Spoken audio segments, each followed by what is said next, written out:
انت شركتي سكوك قلن وكان يزعق هذا لمكت بيعبا زعق نو شيشر قري أصحابته هذا لو ذاك تشيلسي سنة كان وحكي وتان العق بدن ما دام الشامبيونز ليج وجولستن بريمير ليج وحربان سنة كان إني قادان لأسوأ لو دونا حالان حكيمي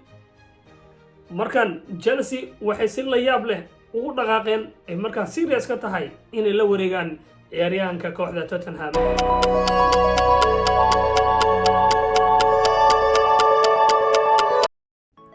السلام عليكم ورحمة الله وبركاته أصحابتي ميل walba joogtiin si walba ay maqlaysiin waxa idin leeyahay maalin wanaagsan hadii maalin ku tahay maalin wanaagsan hadii habeen ku tahay habeen wanaagsan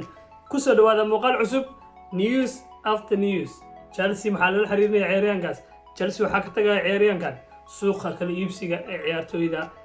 Premier League sanadkan xagaaga waxa ugu badan kooxda Chelsea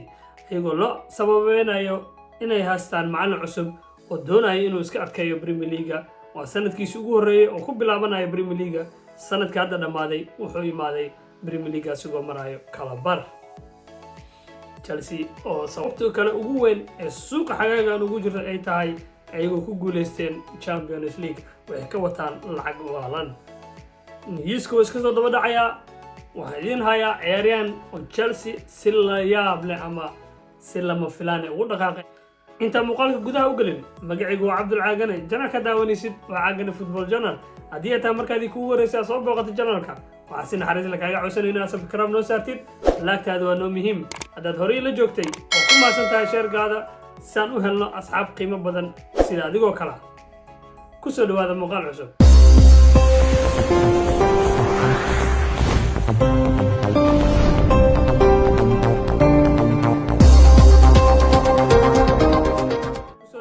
cusub maantay wararka ugu weyn ee suuqa kala iibsiga ee Chelsea la xiriira wararka waxaad moodaa Chelsea saacad inay iska soo daba dhacayaan Ashraf Hakimi ayaa la leeyahay wuxuu la gaaray personal agreement Chelsea iyo Ashraf Hakimi waxay wada galeen heshiis shakhsiyan balse waxa dhiman labada kooxood inay ka heshiiyaan dalabka Ashraf Hakimi Chelsea Ashraf Hakimi waxay ugu waalanaysaa Reece James sanado soo socdo wuxuu u baahan yihiin nin la gala tartan Chelsea oo Ashraf Hakimi la gaartay personal agreement ayaa la leeyahay waxa u dhiman oo kaliya inay aadaan kooxda Inter Milan balse Inter Milan marba dhinac ay u socotaa markaana qiimaha waxay sheegeen Inter Milan inay 80 bilyan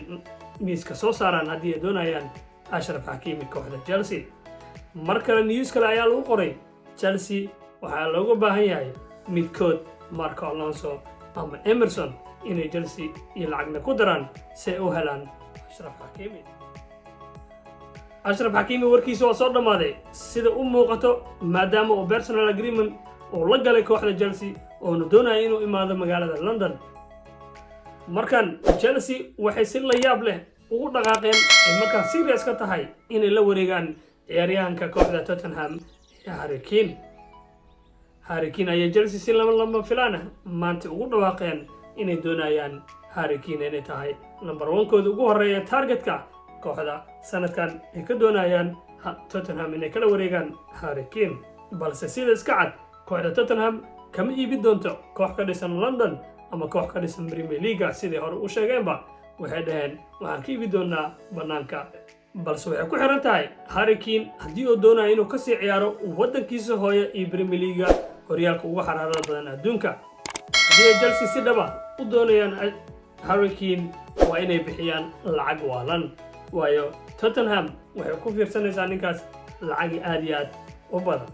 warar kale ee kooxda Chelsea Tomori ayaa si rasmi ah ugu biiray kooxda AC Milan asigoo ugu wareegay 28 milyan dhibic 5 ayuu AC Milan ugu wareegay Chelsea iyo AC Milan markii uu amaahda ku aadayay waxay dhaheen haddii aan ka helno ciyaaryahankan oo anfaco sanadka dambe waxaan u qaadan doonaa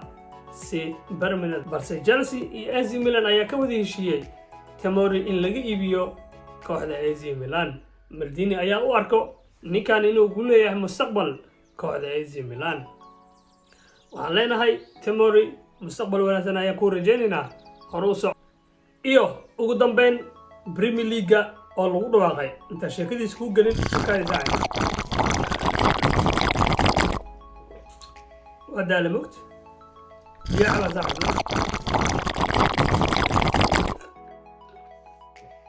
شي شرقري أصحابته هذا الأولاد تشيلسي سنة كان وحكي وتان العق بدن ما دام الشامبيونز ليج وجولستن بريمير ليج وحربان سنة كان إني قاعدان ده سؤال لو دونا هالان حكيمي أو هاري كين aan ku sheego 6 kulan ee ugu horeysa ee Premier League aan ciyaari doono waa la soo saaray kulamo shub ah ayay Chelsea ciyaari doontaa horyaalka bilowgiisa albaabka laga furaa Premier League ma ahan kulanka ugu horeeya waa London Derby koox kale ma ahan waa Crystal Palace isla London Derby kale ayaan away aadi doonaa waa kooxda aan adduunka ugu jeclahay inaan u baxo haddii la idhihi lahaa Premier League يا أبانتا every day أم every week إنا أبحثين وعندور الله كوحدة أرسنال كلن كلابات وكوحدة أرسنال وعن كل سوء عياري دونا غوري غودا إمارات كلن كسدحات وكلن كلوين وعن كسو عياري دونا غرونك أنجعلا هنا مر ولي بكسو عيارا أنفيل أغوستو سدح لي كلن الشبك أها مالي قديك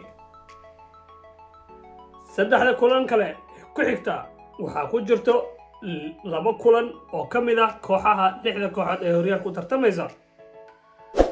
marka Aston Villa u baxo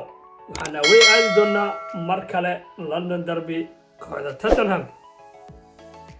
Man City ayaan soo dhaweey doonaa Chelsea sanadkan waxay u baahan yihiin inay is adkeeyaan that's why suuqa Chelsea ugu badan tahay that's why Chelsea u doonayaan inay ciyaartoy badan كلابك laga fasaxo si loo soo saaro ciyaartoy kale oo tayo leh oo wax iska celi kara Chelsea that's why u raadinayaan Haaland Ashraf Hakimi iyo Harry Kane waxaan hubaa sanadkan haddii aan helno Harry Kane ama Haaland ama Lukaku saddexdaasba waa la xiriirinayaa waayo saddexda basuuqa ayay yaalaan adiga sanadkan maxaa rajaynaysaa yaa jeclaan lahayd inay Chelsea striker ahaan u soo iibsadaan وكما سنتا daawashada muuqaalkan insha Allah news walba soo dhaco halkan ayaan kugu soo gudbi doonaa si shargareeya asxaabtaada la wadaag san u helna asxaab qiimo badan sida adigoo kala la wadaag qof waliba oo taageero kooxda Chelsea kuma santa mar labaad daawashada videogan salaamu alaykum wa rahmatullahi wa barakatuh